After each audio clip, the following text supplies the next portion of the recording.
Phone tapping కేసులో కీలక పరిణామం చోటు చేసుకుంది. ఈ కేసులో ఇద్దరికి బెయిల్ మంజూరు చేసింది తెలంగాణ హైకోర్టు. భుజంగరావు రాధాకిషన్ రావుకు హైకోర్టులో బెయిల్ లభించింది. షరతులతో కూడిన బెయిల్ ను హైకోర్టు మంజూరు చేసింది. ₹1,00,000 పూచీకత్తుతో 2 షూరిటీలు సమర్పించాలని ఆదేశాలు జారీ చేసింది. పాస్పోర్ట్లు సమర్పించాలి, అలాగే పోలీసుల విచారణకు పూర్తిగా సహకరించాలని ఆదేశాలిచ్చింది.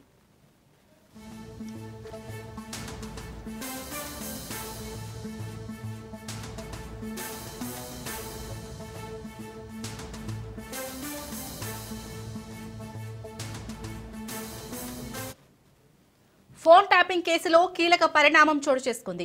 ఈ కేసులో ఇద్దరికి బెయిల్ మంజూరు చేసింది తెలంగాణ హైకోర్టు. భుజంగరావు రాధాకిషన్ రావుకు హైకోర్టులో బెయిల్ లభించింది. షరతులతో కూడిన బెయిల్ ను హైకోర్టు మంజూరు చేసింది. ₹1,00,000 పూచీకత్తుతో 2 షూరిటీలు సమర్పించాలని ఆదేశాలు జారీ చేసింది.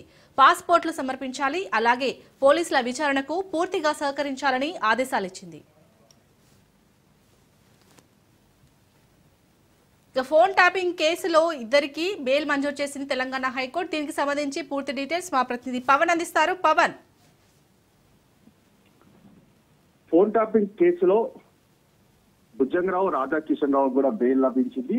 ఈ రోజు హైకోర్టు మధ్యంతర బెయిల్ ఇస్తూ కూడా దీనికి సంబంధించి కొన్ని ₹1,00,000 2 షూరిటీలు కూడా సమర్పించాలని చెప్పి కూడా హైకోర్టు మధ్యంతర ఉత్తర్వులు కూడా జారీ చేసింది. ముఖ్యంగా చూస్తే పాస్పోర్ట్ కూడా సమర్పించాలని చెప్పి కూడా ఇద్దరికి హైకోర్టు సూచనలు జారీ చేసింది. అయితే ఇప్పటికీ ఫోన్ ట్యాపింగ్ సంబంధించిన కేసులో మాత్రము ప్రధానంగా భుజంగరావు అంతేకాకుండా రాధాకిషన్ రావుల ప్రమేయం ఉన్నట్లుగా దీనికి సంబంధించి పోలీసులు సాక్ష్యాధారాలు సేకరించారు. అయితే అప్పుడు పోలీసులు వీరిని అరెస్ట్ చేసి రిమాండ్ కు తరలించారు. అయితే అప్పటి నుంచి కూడా దాదాపు 10 నెలల నుంచి కూడా జైల్లోనే ఉన్నారు. అయితే ఈ నేపథ్యంలో చూస్తే సింపటనకు బెయిల్ మంజూరు చేసిన సుప్రీంకోర్టు తర్వాత హైకోర్టులో కూడా వీరు బెయిల్ పిటిషన్ వేసిన నేపథ్యంలో వాదనలు కొనసాగే నేపథ్యంలో హైకోర్టు కొద్దిసేపటి క్రితం ఇద్దరికి కూడా బెయిల్ మంజూరు చేస్తూ తీర్పు కూడా ఇచ్చారు. మొత్తానికి మాత్రము ఇందులో పోలీసులు ఎప్పుడు పిలిచినా విచారణకు సహకరించాలి, అంతేకాకుండా సాక్షులు ఎవరైతే ఉన్నారో వారిని ఎలాంటి ప్రలోభాలకు పెట్టొద్దు అనేది మాత్రము ప్రధానంగా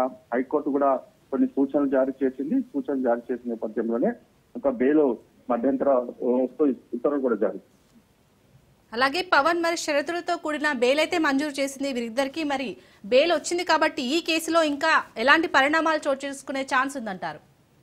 అయితే మొత్తానికి చూసి కేసుకు సంబంధించి ఇన్వెస్టిగేషన్ కూడా కొనసాగుతుంది. ఇన్వెస్టిగేషన్ చేసిన నేపథ్యంలోనే కొంత ఇప్పుడు ప్రభాకర్ రావు అయితే అమెరికాలో ఉన్నారు, శ్రావణ్ రావు కూడా అమెరికాలో ఉన్నారు. వారిని మాత్రం హైదరాబాద్ కు రప్పిస్తే మాత్రం పోలీసులు విచారణ కొనసాగిన దాని తర్వాత వారి ప్రమేయం ఎలా ఉంది దీనికి సంబంధించి ప్రధానంగా A1 గా ప్రభాకర్ రావు ఉన్నారు. కాబట్టి ప్రభాకర్ రావు విచారిస్తే ఇంకా కొంతమంది పేర్లు కూడా వెలుగులోకి వచ్చే అవకాశం ఉంటుందనేది మాత్రం ప్రధానంగా ఇటు పోలీసులు భావిస్తున్నారు. దానికి సంబంధించి కూడా లీగల్ ఒపీనియన్ కూడా తీసుకున్నారు, అంతేకాకుండా నోటీసులు కూడా జారీ చేశారు. ఇప్పటికే అమెరికా ప్రభుత్వంతో కూడా దీనికి సంబంధించి ఇక్కడ రెడ్ కార్నర్ నోటీసులు కూడా జారీ చేసిన పరిస్థితున్నాము. ఓవరాల్ గా చూస్తే ఫోన్ ట్యాపింగ్ సంబంధించి మాత్రము విచారణ ఇంకా కొనసాగుతున్న నేపథ్యంలోనే వీరికి ఇద్దరికి కూడా హైకోర్టు ఈ రోజు బెయిల్ కూడా మంజూరు చేసింది.